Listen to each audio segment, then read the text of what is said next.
자, 오늘 기도 제목 같이 한번 따라 하시겠습니다. 다른 사람을 대하는 방식이 나의 구원과 믿음을 증명하는 모습으로 나타나게 하소서. 아멘. 구원받은 성도는요, 내가 구원받았는지 스스로 깨달을 수가 있어요. 왜냐하면 구원받은 성도에게는 성령이 계시거든요. 반드시 계십니다. 성령께서 그 내면에서 또 말씀하세요. 성령께서 그 성도의 내면에서 역사하셔서 생각과 성품의 변화를 일으키시고요. 하나님 중심으로 살도록 지속적으로 마음을 도전하고 자극하고 찌르고 감동을 하십니다. 그래서 성령의 감동을 소멸하면 안 돼요. 영적 성장이 이루어지지 않습니다. 그래서 성령의 감동에 순종하는 믿음을 가진 성도는 결국 그의 삶이 선하고 거룩한 삶으로 나타날 수밖에 없다는 거예요. 그래서 내적으로 내가 구원받았구나 하는 것을 또한 알게 될 뿐만 아니라 외적으로도 구원받은 자의 모습이 드러나게 된다라는 것입니다. 가장 기본적인 영적 변화는 무엇이냐면 하나님을 믿는 믿음이 하나님을 사랑하는 믿음으로 변화되는 거예요.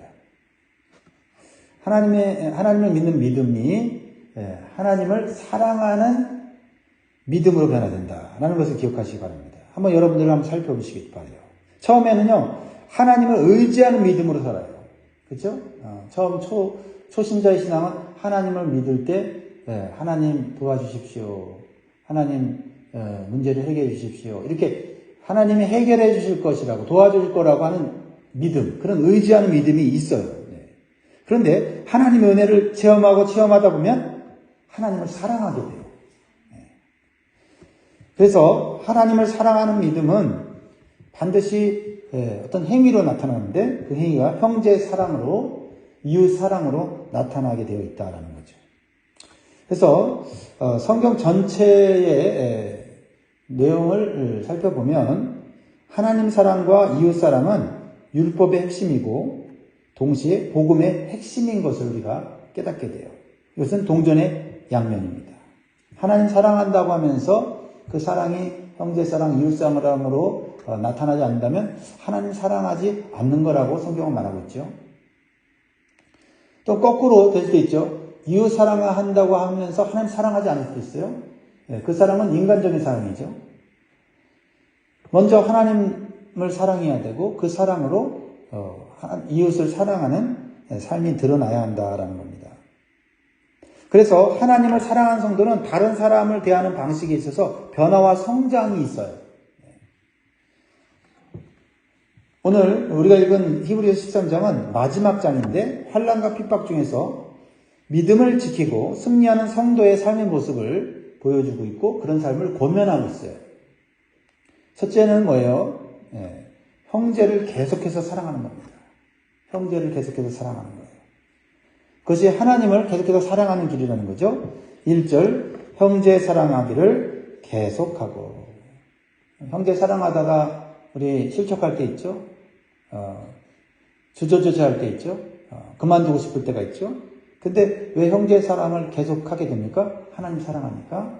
하나님의 사랑이 부어지면 또 형제 사랑을 하게 되는 거죠. 그래서 형제 사랑이 멈추는 것은 결국 하나님에 대한 사랑이 멈추는 거예요. 형제 사랑은 구원받은 성도의 정체성을 나타내는 것입니다. 형제 사랑은 혈육 간의 사랑을 뛰어넘는 개념이죠. 형제 사랑은 먼저 믿는 성도들 간의 사랑을 말합니다.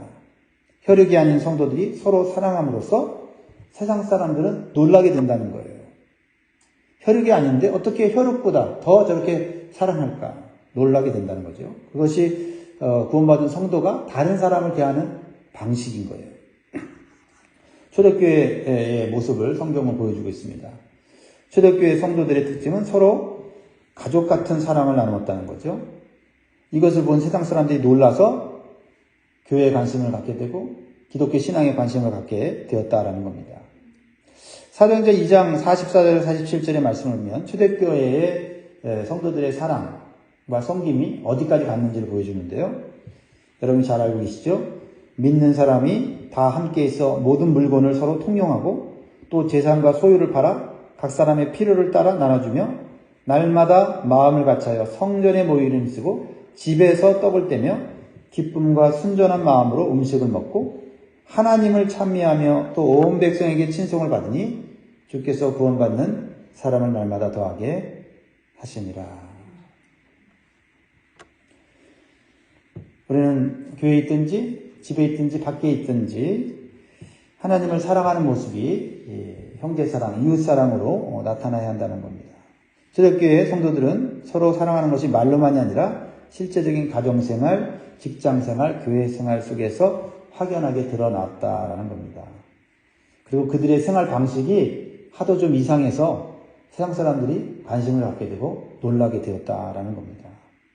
지금 현재 저와 여러분의 신앙과 생활 방식이 주변 사람들에게 관심거리가 되고 때로는 놀람을 줄 수 있는 그런 삶이, 그런 신앙이 되기를 주의 이름으로 축복합니다.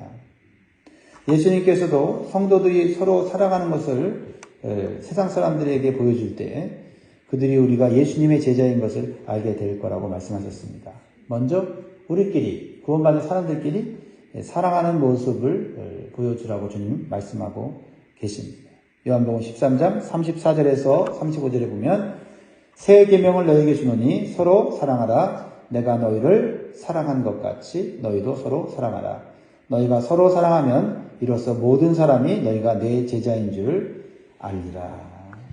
우리가 서로 사랑하는 것의 원동력은 서로 사랑해야 된다고 하는 어떤 그 의무감이나 강박감이 아니라 예수님께서 말씀하셨듯이 내가 너희를 사랑하는 것 같이 예수님의 사랑을 우리가 묵상하게 될 때 우리가 사랑할 수 있는 힘이 생기는 줄 믿습니다. 먼저 우리 안에 서로 사랑하고 섬기는 의가 주변 사람들에게 저절로 보여줘야 되죠. 보여주려고 하는 것이 아니라 서로 사랑하다 보니까 그 사랑하는 모습이, 사랑하는 분위기가 세상 사람들에게 보여진다는 거죠. 그러니까 사랑과 행복이 넘치는 가정은 말하지 않아도 사람들이 느끼게 돼 있잖아요. 야, 저 가정 행복하구나. 근데 불화하고 불행한 가정은 말하지 않는데 오히려 더 숨기는데도 밖으로 드러나지 않습니까? 그러므로 우리는 먼저 좋은 교회, 좋은 공동체라는 것을 사람들한테 말로 떠버리기보다는 우리끼리 좋으면 말하지 않아도 사람들이 저 교회는 참 사랑이 넘치는 교회구나. 저 교회는 분위기가 좋구나. 이거를 말하지 않아도 안다 이 말이죠. 그냥 보여주려고 하는 게 아니라 우리끼리 사랑을 나누고 우리끼리 좋으면 세상 사람들이 알게 된다라는 것입니다. 그러므로 우리는 현재 우리가 사랑하고 있지만 우리의 사랑이 자라나야 됩니다. 우리의 사랑이 성숙해져야 되죠. 격려해야 합니다. 사랑할 때 우리는 서로 기뻐해야 합니다. 또한 우리는 형제 사랑에서 이웃 사랑으로 더 나아가 원수 사랑에까지 나아가는 것이 우리 주님의 말씀이고 또 우리 신앙의 목표라는 사실도 기억할 수 있기를 주의 이름으로 축복합니다. 그래서 이 하나님의 사랑이 우리 안에 계속 부어질 때 우리는 그 사랑이 밖으로 드러나게 되며 또한 우리는 구원받은 성도라는 것을 이제 스스로 더 깨닫게 되는 줄 믿습니다. 그거야말로 얼마나 큰 축복입니까? 내가 구원받은 사람이구나 라는 것을 느끼는 것은 어떤 외적인 어떤 나의 믿음의 외적 종교적 행위가 아니라 바로 사랑이 있다는 사실을 기억하시기 바랍니다. 두 번째로는 구원받은 성도는 대접받는 삶에서 대접하는 삶으로 나아가게 됩니다. 2절 말씀을 같이 읽습니다. 시작. 손님 대접하기를 잊지 말라. 이로써 부지 중에 천사들을 대접한 이들이 있었느니라. 구원받은 성도의 마음에는 저절로 다른 사람을 대접하고 싶은 마음이 생기게 되어 있습니다. 왜냐하면 우리가 주님으로부터 큰 은혜를 대접받았기 때문이에요. 큰 구원의 은혜를 받았고 말할 수 없는 사랑을 이미 대접을 받았기 때문에 이 은혜가 가득 차지면 이거를 좀 어떻게 표현할까 해서 다른 사람에게 내가 원하는 것들 또 그 사람이 원하는 것들을 대접하게 되어 있다는 거죠. 대접만 계속 받는 사람들은 오히려 대접할 수 있는 그런 능력이 상실되는 것 같고요.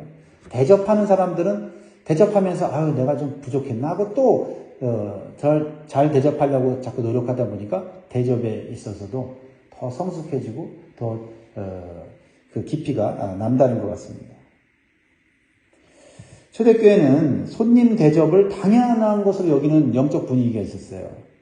지나가는 나그네를 그냥 내버려 두지 않고 정성껏 대접하는 것이 구약 율법에서부터 주시는 가르침이었어요. 그리고 복음을 가르치는 사도들이 핵심적으로 강조하는 것이 바로 손님 대접이었어요. 이것이 교회의 미덕이고 또 교회의 공동체의 책임이었습니다. 그래서 초대교회 당시에 복음을 전하 다니는 사도들이나 교사들이 순회 전도를 할 때에 그들은 전도자들을 사역자들을 잘 환영하고 잘 대접하여서 주님의 사역을 잘 감당할 수 있도록 해 주었습니다. 이러한 성도들의 손님 대접은 단순한 친절을 베푸는 것이 아니라 구원받은 성도의 정체성을 보여주는 겁니다. 주님의 은혜를 밖으로 다시 되돌리는 그러한 선한 행위였다는 겁니다.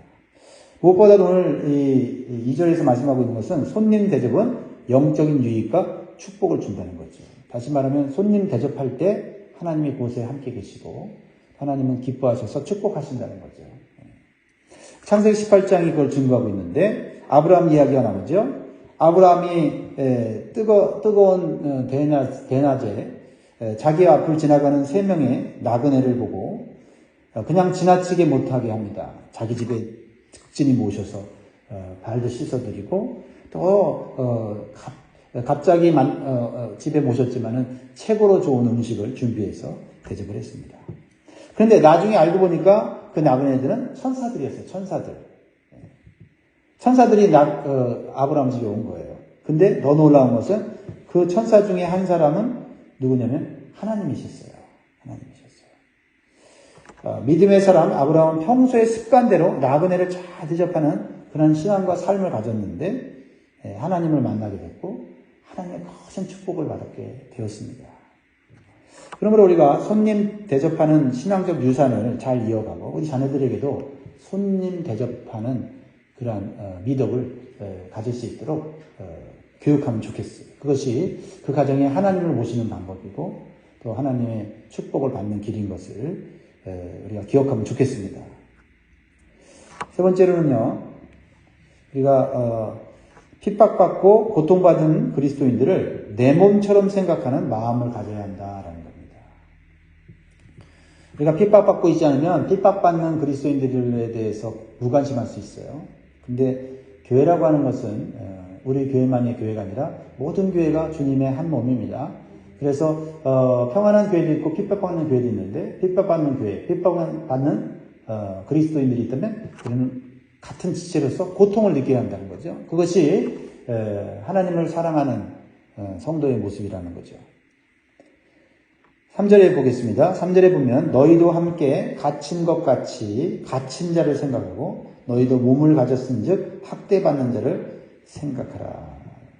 이 3절 말씀은 당시 기독교의 상황을 잘 보여주고 있죠. 얼마나 핍박받고 감옥에 들어가고 또 이 고문을 받고 학대를 받았는지를 보여주고 있습니다. 당시 기독교는 유대인들에게는 이단이고 로마인들에게는 반역자처럼 보였어요. 왜냐하면 로마인들은 오직 황제만 숭배하고 황제만을 주님으로 고백했기 때문이에요. 그런데 예수 믿는 사람들은 예수님을 왕이라고 모시고 주님이라고 고백하니까 이 로마 황제가 오해를 한 거죠. 그래서 예수 그리스도를 왕으로 주님으로 고백하는 것을 막았어요. 근데 예수 믿는 사람들은 끝까지 신앙을 굽히지 않았습니다. 그들은 황제를 잘 섬겼음에도 불구하고 그들의 입술로 오직 왕은 주님이시고 오직 주님만이 우리의 인생의 주인이라는 고백을 굽히지 않았기 때문에 매맞기도 하고 옥에 갇히기도 하고 심지어는 5년 경기장에서 사자의 밥이 되는 그런 엄청난 고통을 겪었습니다. 그래서 이러한 화를 면한 성도들은 가만히 있지 않았습니다. 그리스도 안에서 한 몸인 것처럼 생각하고 마치 자신이 옥에 갇힌 것처럼 고통스러워하고 갇힌 자들을 위해서 날마다 간구했다라는 것입니다. 이러한 성경적인 한몸 의식과 신앙적 자세가 성도들을 더욱 강하게 했고 하나 되게 만들었어요. 그래서 마침내 그리스도의 복음이 로마를 정복하게 되었습니다. 그래서 그 복음이 오늘날 세계로 전파되었다는 사실인 것입니다. 모든 성도들은 그리스도 안에서 한 지체요 한 몸인 것을 우리는 기억해야 되죠. 우리 교회만이 아니라 온 우주적인 교회가 한 몸인 것을, 한 지체인 것, 예수 그리스도의 지체인 것을 우리가 기억할 때 하나님이 기뻐하시는 신앙생활을 할 수 있다는 겁니다. 그래서 예수 그리스도를 믿는 성도의 마음은 세계를 품고 있어야 돼요. 세계를. 비록 시골에 살고 있어도 세계를 품는 그리스도인이 될 수 있기를 주의 이름으로 축복합니다. 그리고 핍박받고 고통받는 교회와 그리스도인들에 대한 관심과 중보기도가 더욱 있어야 될 줄 믿습니다. 네 번째는요, 구원받은 성도는 다른 사람도 중요하지만 자기 자신에 대한 올바른 태도를 가져야 되는데, 그것은 다른 사람에 대해서는 사랑과 대접과 또한 중보기도로 나타나야 되지만 나에 대해서는 성결한 삶으로 나타나야 된다. 내 안에 있는 욕망을 잘 해결해야 된다. 그런 것을 보여주고 있어요. 그렇죠? 그래서 4절입니다. 같이 읽습니다. 시작. 모든 사람은 결혼을 귀히 여기고 침소를 더럽히지 않게 하라. 음행하는 자들과 간음하는 자들을 하나님이 심판하시리라. 결혼이라는 것은 하나님께서 인간을 만드신 최초의 제도이죠. 하나님께서, 거룩하신 하나님께서 만드셨기 때문에 거룩한 거예요. 그래서 결혼과 결혼 생활을 귀중하게 여겨야 됩니다. 오늘날 많은 사람들이 결혼과 결혼 생활을 귀중하게 여기잖아요. 왜요? 그것을 하나님으로부터 온 하나님의 창조의 질서라는 것을 인정하지 않으니까 결혼도 결혼 생활도 자기 마음에 들지 않는, 또 자기의 어떤 상황을 변명하면서 깨트리기도 하고 많은 범죄를 저지르는 것을 보게 됩니다. 하나님께서 말씀하셨습니다. 결혼 생활 밖에서의 성적인 관계는 하나님께서 금지하시는 죄고 하나님께서 굉장히 싫어하시는 죄라는 것을 말씀하세요. 그래서 오늘 말씀 하나님께서 덧붙이는 말이 있죠. 매우 단호하게 말씀하시죠. 음행하는 자들과 간음하는 자들을 하나님이 심판하시리라 이렇게 말씀하셨어요. 한국에도 이 간음죄가 법적으로 폐지되니까 더 많은 이 성적인 범죄가 가정 안에 밖에서 일어나고 있어요. 법적으로 제재가 안 되니까 더 죄를 짓는 거예요. 성적인 것은 어른이기 때문에 자기가 스스로 결정하는 것이지 라고 그렇게 법을 바꾸었더니 인간의 죄성이 더 발동하여서 가정을 깨트리는 일들이 생기고 그 깨트리는 것을 막을 수 있는 법까지도 없애버렸다는 것은 참으로 인간이 어리석은 존재라는 것을 보게 되는 것입니다. 성적 성결은 가정과 사회를 아름답게 유지시키고 건강한 관계를 만드는 기본적인 것임을 우리 그리스도인들은 기억해야 돼요. 그래서 구원받은 성도들은 그 누구보다도 성적으로 성결한 모습을 세상에 보여줌으로 이 사회의 빛과 소금의 역할을 감당해야 될 줄 믿습니다. 다섯 번째는 돈에 대한 우리의 자세를 보여주고 있습니다. 돈은 우리의 삶에 필요한 것이지만 또한 우리로 하여금 죄를 짓게 하고 심지어는 하나님을 잃어버리게 만드는 것입니다. 5절입니다. 같이 읽습니다. 시작. 돈을 사랑하지 말고 있는 바를 족한 줄로 알라. 그가 친히 말씀하시기를 내가 결코 너희를 버리지 아니하고 너희를 떠나지 아니하리라 하셨느니라.